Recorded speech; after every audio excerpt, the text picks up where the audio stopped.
friends, before you start painting with your acrylics on stretch canvas, let's talk about how to tighten up that canvas.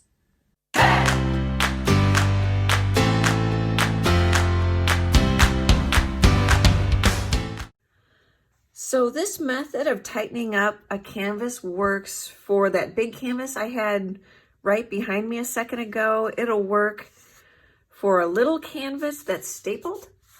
In theory, well, I guess not in theory, when a canvas is stapled like this, you can pull out the staples and restretch a canvas, but I find that really difficult. I have a spray bottle. I just spray right inside. Sometimes I'll even, oh here, can you see how it's dented? Let's see if I can get it. Or someone even puts a thumbprint in your canvas. I don't know if you can see that on a video. So I just spray on the inside. Oh yeah, you can kind of tell. I think you can see the wrinkles. I'm actually, oh yeah, there's a wrinkle. Sorry about the lights. One of these days, guys, I'll have better lights for video and you can see kind of the wrinkles in it.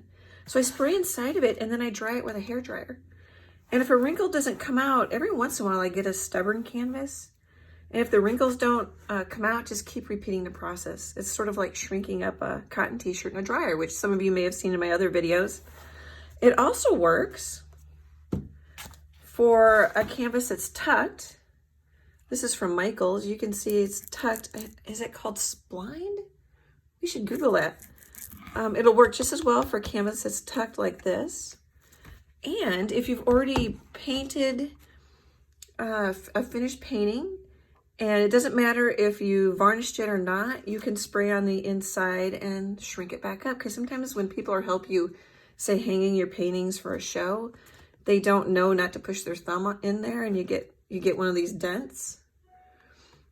Just spray inside of there with some water and dry it with a hairdryer. Okay, I'm gonna dry this with a hairdryer and we'll see how oh, it's already tightening up. I can see it just on its own because it's dry in my studio. We'll dry it with a hairdryer and tighten up some more. Okay, take a look. I've gotten out, here you can kind of, let's start here. You can kind of see when I remove my hand that there's a darker area because the canvas is still wet back in here. It's not completely dry. Oh, I can feel the warm, moist air from the hairdryer. Oh, I'll show you the hairdryer. It's just one that my daughter left behind. She used to use it in high school.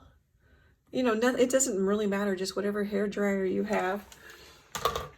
Anyway, I wanted to show you, so I need to keep drying it because I still have a pucker. I think you can see that right in this corner. So sometimes I think because I pushed on it, I made it harder for me. But sometimes it can take a little bit, or you can let it sit overnight and see if that does the trick. Alrighty, I got it out. It only took 2 tries, and I think it would have only taken 1 if I hadn't pushed on the canvas when it was wet. A tip that just popped, sort of a bonus tip that just popped into my mind, is you can spray the back of your canvas, even if it's all nice and tight. You can kind of hear that. And that'll help your paints dry a little slower. And then occasionally some acrylic artists will continue to spray the back of a canvas just to keep it a little bit damp to slow down that acrylic drying time. This is gessoed. It comes pre-gessoed. Some artists like to put more on and sand and get a certain texture. Some artists like to put on a color ground, and all that means is they paint a color on the canvas. I do that quite often just so the canvas isn't quite so absorbent. And it doesn't matter, you can see that it's still a little wet right there. It doesn't matter that it's still a little wet. And a lot of artists suggest you use a medium value, so you're not painting on a blinding snow white canvas, and then you can find your lights and your darks a little bit more easily.